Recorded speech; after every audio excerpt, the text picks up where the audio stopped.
సంక్షేమం పుట్టినీళ్ళు తెలుగుదేశం పార్టీ. అరే సైకోగాడు చెడ్డీలు వేసుకుని తిరిగిన రోజులే అన్నగారు సంక్షేమం పరిచయం చేశారు. ఇటీవల నేను ఒక వీడియో కాన్ఫరెన్స్ చూశాను. ఒక ఆయన చెప్తున్నాడు, ఒళ్ళు జుగురు వచ్చింది నాకు, నిజంగా బాధేసింది.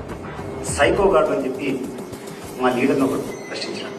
ఆ లోపర్ గారిని అడుగుతున్నా, నేను సైకోగాడు అని చెప్పినటువంటి లోపర్ గారిని నేను అడుగుతున్నా, మా లీడర్ అడుగు పెడితే జనం ఏ రకంగా వస్తుందో ఒకసారి చూడు. ఈ రోజు పల్నాడులో, నిన్న ఒంగోలు జిల్లాలో, మన అనంతపురం జిల్లాలో, ఆ ముందు రోజు కర్నూలు జిల్లాలో, ఎక్కడికి పోతే ఎక్కడ ఆయన అడుగు పెడితే జనం ప్రపంచంగా వస్తున్నారంటే కారణం ఏంటి? అటువంటి వ్యక్తిని పెట్టుకొని నువ్వు సైకోగాడని పిలుస్తావా? ఏం ధైర్యంతో నువ్వు మాట్లాడుతున్నావు నాకు అర్థం కావడంలా. అధికారం వచ్చిందని చెప్పి మదం ఎక్కి నువ్వు మాట్లాడుతున్నావా? అంటే నువ్వు అరెస్ట్ చేస్తావంటే, లేకుండా నువ్వు ఏమైనా ఇబ్బంది పెడతావంటే భయపడే వాళ్ళు ఉన్నారని చెప్పి భయపడించాలని చెప్పి ప్రయత్నం చేస్తున్నావా?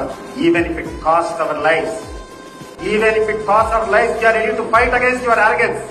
మిస్టర్, గుర్తు పెట్టుకో, ఈ నాలుక నువ్వు కంట్రోల్ పెట్టుకోకుండా నీ ఇష్టానుసారం మాట్లాడితే సహించేటువంటి పరిస్థితి ఉండదు. నువ్వు ఏ రకంగా మాట్లాడతావు 10 అంతలు మేము మాట్లాడగలుగుతాం. నీ దగ్గర 10 మంది ఉంటే మా దగ్గర 100 మంది ఉంటారు. గుర్తు